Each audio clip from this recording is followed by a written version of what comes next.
Autolite and its 96,000 dealers bring you the First Lady of Suspense, Miss Agnes Moorehead, in a true story of murder. Tonight's presentation of Suspense. Tonight, Autolite presents a dramatization of the most famous unsolved American murder mystery, Miss Agnes Moorehead as Lizzie Borden in The Fall River Tragedy.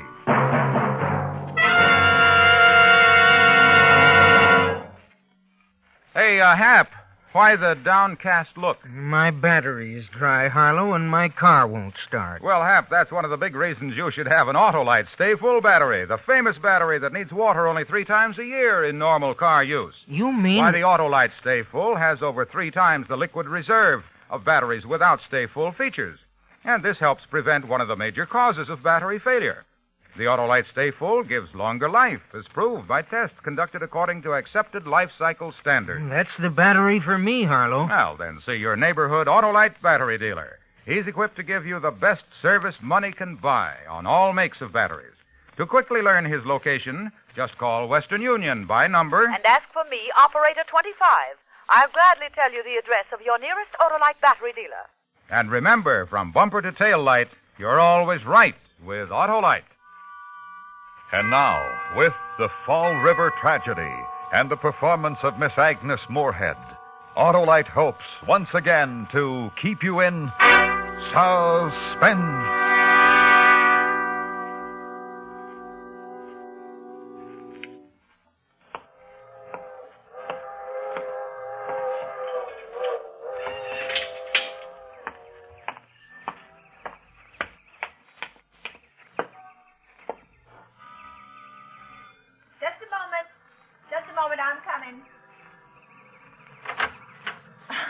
I was just bringing some tea from the pantry.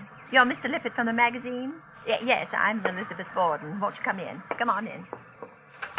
I thought we might sit in the morning room. I have all the things in there, the newspaper clippings and pictures about the trial. Yes, you may sit there, if you will. Lizzie Borden took an axe and gave her mother 40 whacks. Then she took another one and gave her father 41. That child followed you here. They follow anybody who comes and shout their words. That has been part of my punishment. My whole life since the trial has been a punishment, the worst punishment that anyone innocent or guilty could ever face. They think I'm guilty. Everyone does. They always did, but I'm not. The jury said I wasn't. You must forgive me. I'll pour your tea and tell you all about it. It was my father and my stepmother who were killed, if you'll remember. It was a long time ago. Father where he lay on a couch in the living room, and my stepmother upstairs where she'd been attending to the making of the beds. First, Dr. Bowen came over, and then in a little while, the police were there, too. After some time had passed, I was arrested and brought to trial. And all my friends were witnesses against me.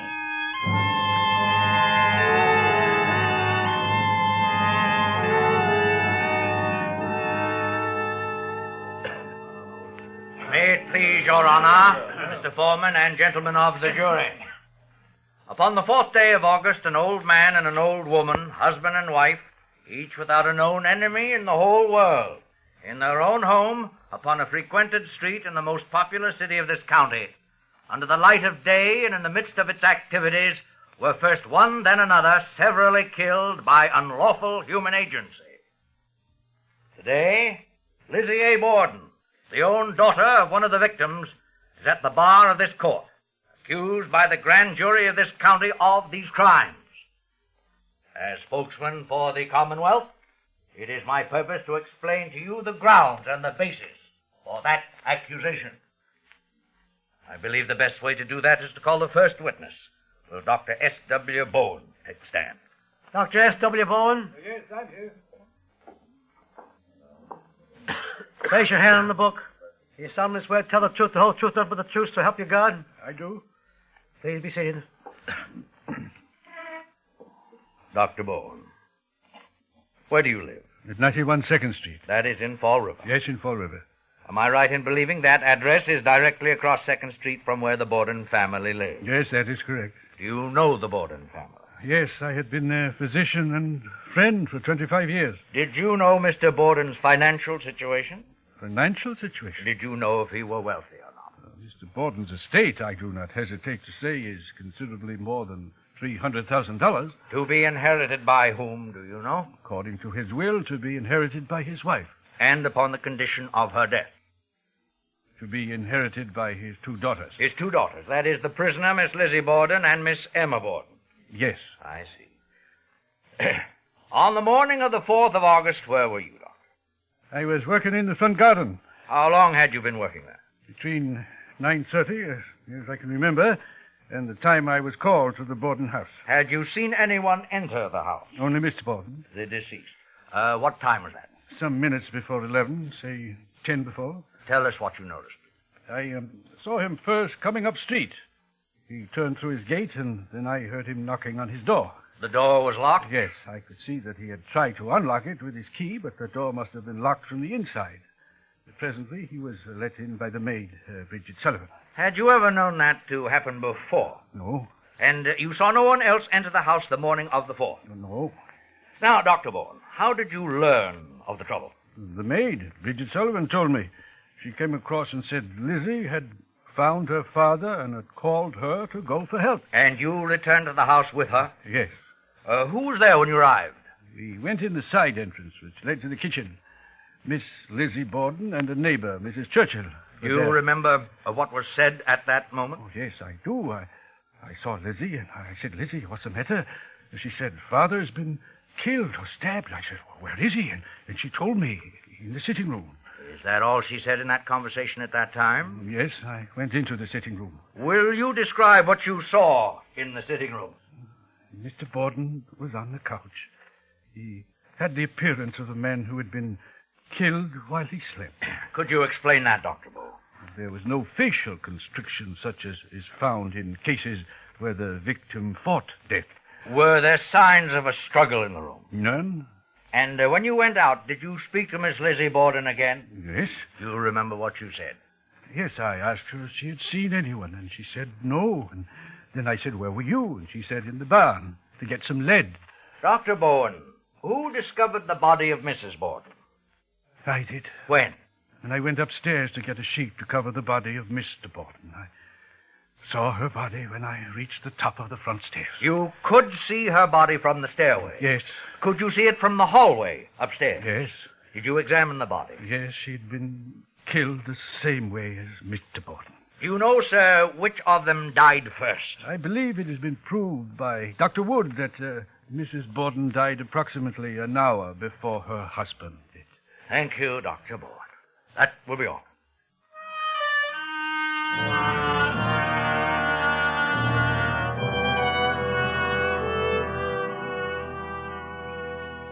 And then she took another one and gave her father 41. This lawyer's name was Mr. Moody. Oh, he was just full of hate. And he had a way to fill everybody else with hate, with the questions he asked them. He made all my friends witnesses against me. Yes, Miss Russell, who lived next door south, and Miss Churchill, who lived next door north. Mr. Moody made them say things to make the jury believe that no one could have gone into the house without being seen, and that no one had, yes? So the murders were committed by someone who was there. And Bridget Sullivan was the only other one there. But there wasn't anybody who suspected her. She was just a witness against me, like the rest of them.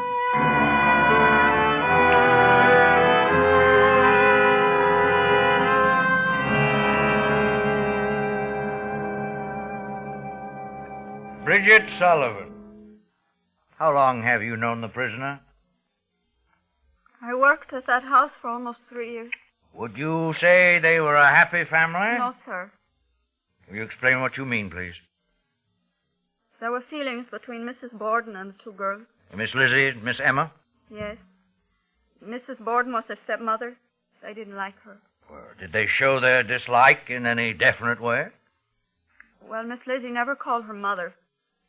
She always called her Mrs. Borden. Do you know why she did that? What started the feeling?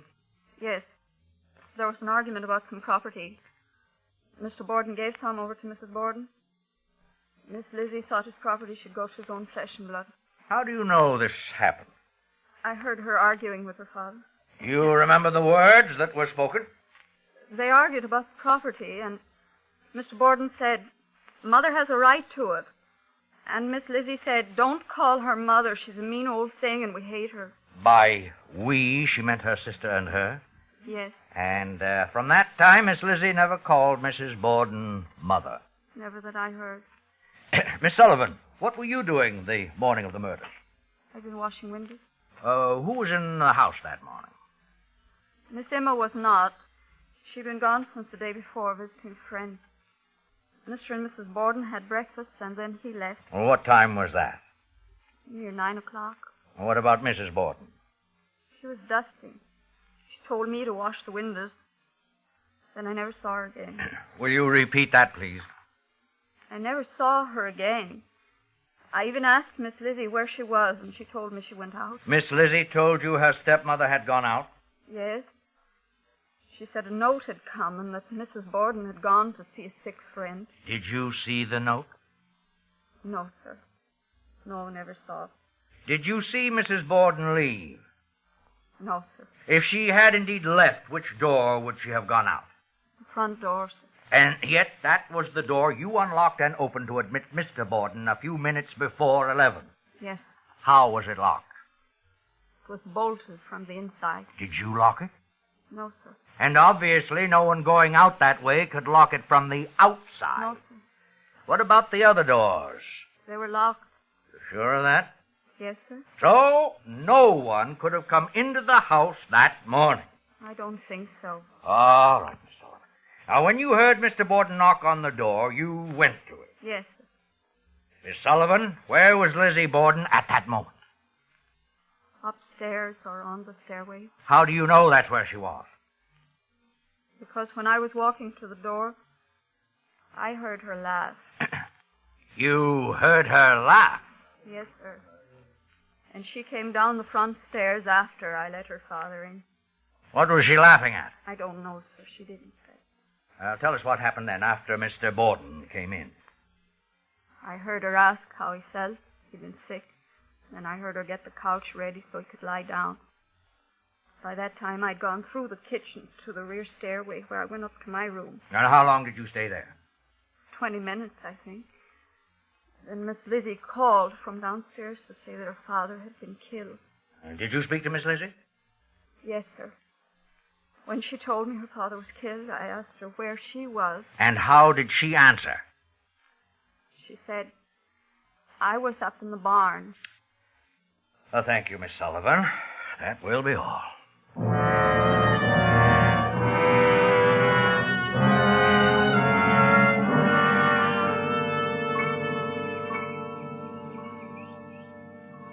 This lawyer, this Mr. Mooney, was awfully clever. You understand the Commonwealth had no physical evidence, nor any witnesses to the murders. And Mr. Mooney was trying to eliminate the possibility that anyone else could have done it, as they say. And I realized that innocence or guilt didn't make any difference anymore. Mr. Mooney would have tried to do the same thing no matter what. To turn my friends against me, my doctor and my servant.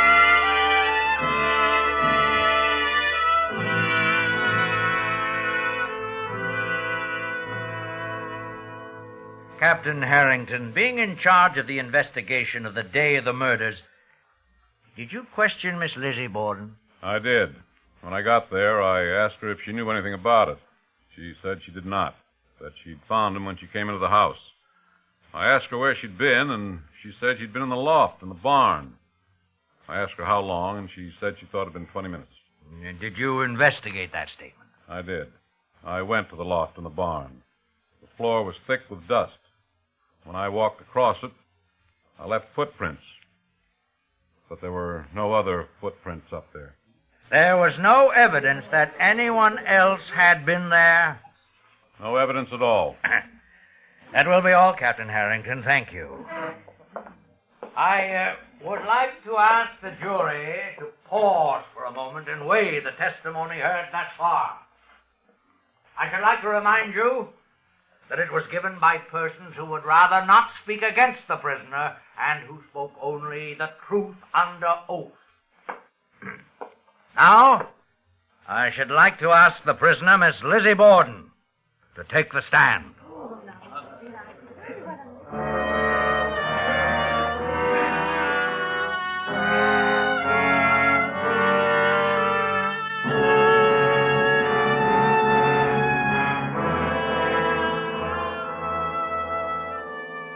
Autolite is bringing you Miss Agnes Moorehead as Lizzie Borden, with Joseph Kearns as Mr. Moody in The Fall River Tragedy. Tonight's production in radio's outstanding theater of thrills, Suspense.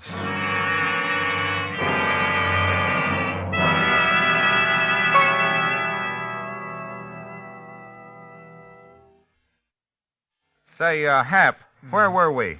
Oh, you were telling me about the Autolite Stay Full battery. Oh, yes, the famous battery that needs water only 3 times a year in normal car use.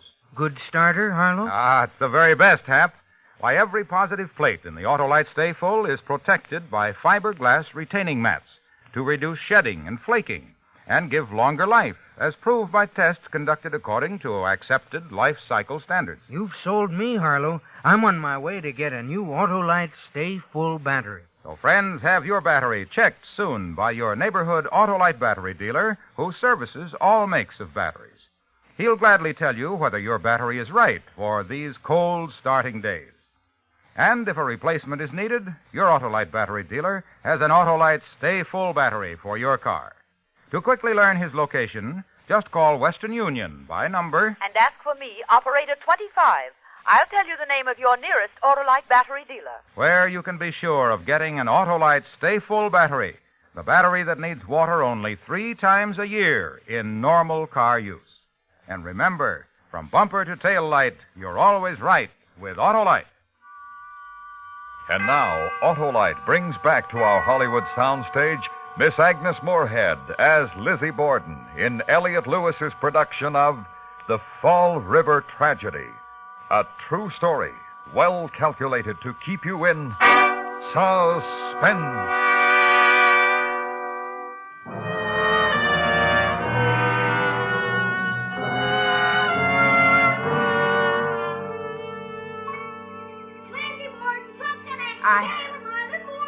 I remember the day so clearly when I was called to the stand.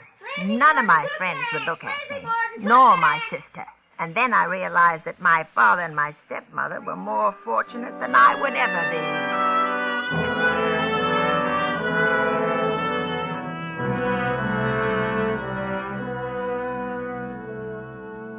be. You, Lizzie A. Borden, swear to tell the truth, the whole truth, help you God?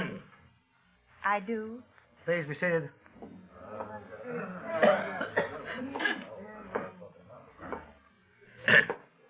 Miss Borden, did you ever have any trouble with your stepmother? No. Miss Borden, do you mean not within that past year? No, about 2 years ago. Oh, then you did have trouble with her. If you wish to call it that. What was it about? About my stepmother's stepsister, Miss Whitehead. Was it a violent expression of feeling? It was simply a difference of opinion. In regard to what? Some property. Her father's house was for sale on 4th Street, and my father bought her stepsister's share and gave it to her. To your mother? My stepmother. We thought what he did for her, he should do for his own flesh and blood. Did you at that time say to your father, "Don't call her mother, she's a mean old thing and we hate her"? I don't know. I may have, but I don't remember. Were you always cordial with your stepmother? That depends upon one's idea of cordiality. Was it cordial according to your ideas of cordiality? Yes.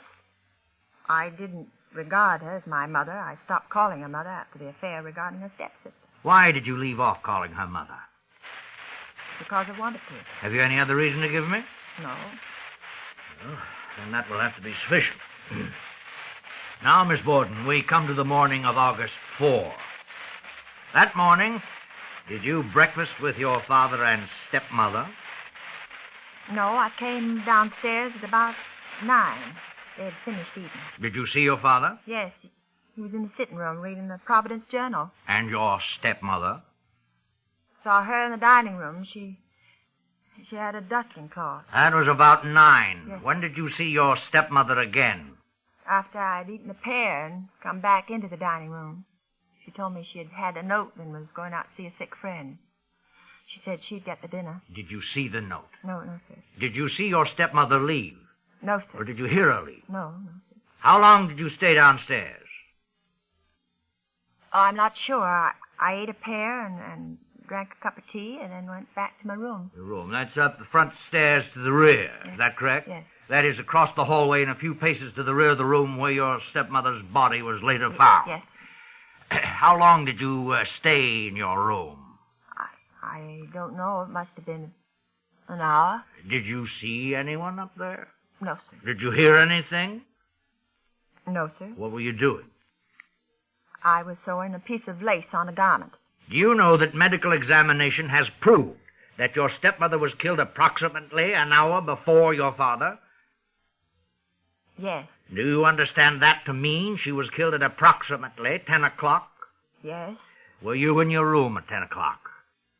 I think I was. But you heard nothing. Nothing like the sound of a person being struck down a few paces away. No, sir. That is extraordinary. Now, Miss Borden, you insist that you did not leave your room for close to an hour. Yes, sir. And where was your father? He had left. He went downtown after 9. Do you understand that the front door and all the doors were locked from the inside when he returned a few minutes before 11? Yes. Did you lock it? No, sir. Do you understand that the witness, Miss Bridget Sullivan, testified that she did not lock it? I heard her say that. Well, then who locked it? I don't know. Did you hear your father try to get in? Yes, sir. Were you still in your room? I was coming down. You had passed the spare room and were on the stairs. Yes. Didn't you see anything? If I had looked in, I should have seen Miss Borden. I didn't look in. I didn't see anything. What did you laugh at? I did not laugh. Did you hear a witness's sworn statement that you did laugh? Yes. Must have been mistaken. I see. Now, when your father came in through the door Bridget Sullivan had unlocked, you came downstairs. Yes. Did you speak with your father? I asked him how he was feeling, and he said he thought he would lie down. And that is when he went to the couch in the sitting room. Did you help him? Yes. Yes, I went with him and covered him with a shawl. And then what did you do? I went up in the barn to get some lead. What kind of lead? For fishing sinkers. I was going to our farm in Marion, and I was going to fish while I was there. When were you going fishing? Monday. The murders occurred on Thursday. You were going fishing on the next Monday? Yes. Miss Borden, why did you pick that particular time on Thursday to go to the loft in the barn to get sinkers? I don't know. It occurred to me, so I went to the barn. Did you pick the loft of the barn as a place to keep sinkers? No. My father had once told me there was some lead up in the barn. Do you know that search for fishing apparatus in your house has shown there was none there? I had none there, but there was some at the farm. Then did not that apparatus include sinkers? No, there were no sinkers on the line. How long had it been since you used the apparatus? 3 years. And you remembered all those years that there were no sinkers? Yes. I see. How long do you think you were occupied in looking for sinkers in the loft? About 15 or 20 minutes. Did you do nothing besides look for sinkers in that 20 minutes? Yes, sir. I ate some pears. Would it take you all that time to eat a few pears? I do not do things in a hurry. Is that all you did? No. I went over to the window and I opened it. Why did you do that? Because it was too hot. I suppose that's the hottest place on the premises. Yes, sir. Don't you think it would have been more comfortable if you waited until late afternoon to look for your sinkers rather than choose the hottest hour of an August morning? Perhaps I would have. I'm sure you would have. From the window, could you see the house? Yes, sir. How many pears did you eat in that 20 minutes? 3. Could you, standing at that window, see anybody enter the kitchen or the side door? No, sir. I thought you said you could see the house. Not after you pass the jog in the barn. It obstructs the view of that side of the house. Miss Borden, have you heard a witness, Captain Harrington, a policeman trained to make accurate observation, testified that there was no evidence whatsoever that anyone had disturbed the dust on the floor of the barn loft, that no one had been there. I heard him. And you still insist that you were there for 20 minutes during which your father was killed? Yes, sir. Then how do you account for Captain Harrington's statement? I don't know. I'm afraid that Captain Harrington must have been mistaken. I was up in the barn.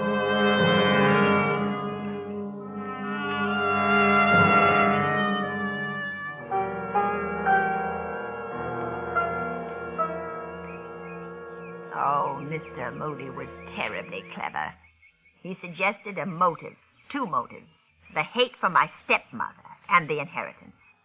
He suggested the story of being in the barn was false. He suggested that the story of the note and my stepmother leaving was false. He suggested that I was guilty, but I'm not. The jury said I wasn't. They found me not guilty. They didn't find the axe. They didn't find blood stains or destroyed clothes or anything, just circumstance. But it doesn't seem to matter what the jury said. Nobody else thinks I'm innocent. Lizzie Borden, that's why they punish me. But I am innocent, no matter what people think. I stood trial, and I am innocent. I swear I am. I swear I am. I'm sorry. Will you stop that? Stop it! She was not my mother! Oh, you're leaving. Don't go. I haven't finished. I haven't shown you the pictures or the newspaper clippings. I saved them all to show somebody. Why are you leaving like this, Mr. Lippert? You haven't even finished your tea. I didn't finish telling you my...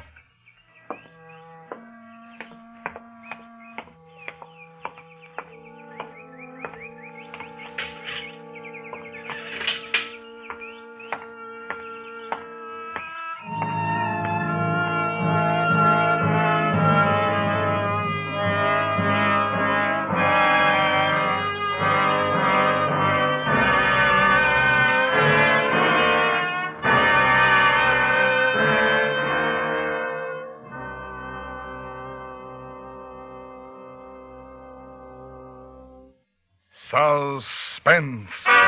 Presented by Autolite. Tonight's star, the First Lady of Suspense, Miss Agnes Moorehead. This is Harlow Wilcox speaking for Autolite, world's largest independent manufacturer of automotive electrical equipment. Autolite is proud to serve the greatest names in the industry. That's why, during the early months of 1952, the Autolite family will join together in saluting the leading car manufacturers who use Autolite products. Our Autolite family is made up of the nearly 30,000 men and women in 28 great Autolite plants from coast to coast, and in still other Autolite plants in many foreign countries. Our family also includes more than 18,000 people who have invested a portion of their savings in Autolite, as well as 96,000 Autolite distributors and dealers in the United States and thousands more in Canada and throughout the world. Our Autolite family will salute the Hudson Motor Car Company on the next Autolite Suspense television program. If you live in a television area, check the day and time of Suspense on television so that you'll be sure to see this show. And remember, be with us next week for another thrilling Autolite Suspense program on radio.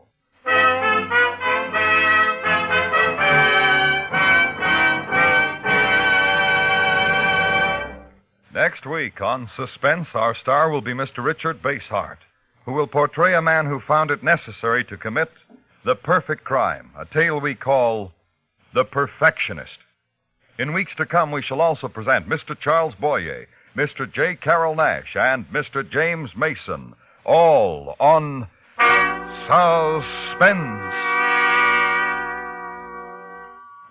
Suspense is produced and directed by Elliot Lewis, with music composed by Lucien Morawick and conducted by Lud Gluskin.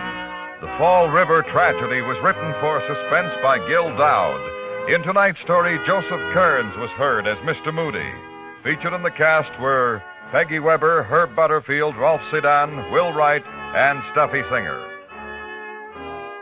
Agnes Moorehead may currently be seen in the Wald Krasner RKO production, The Blue Veil. And remember, next week on Suspense, Mr. Richard Basehart in The Perfectionist. This is the CBS Radio Network.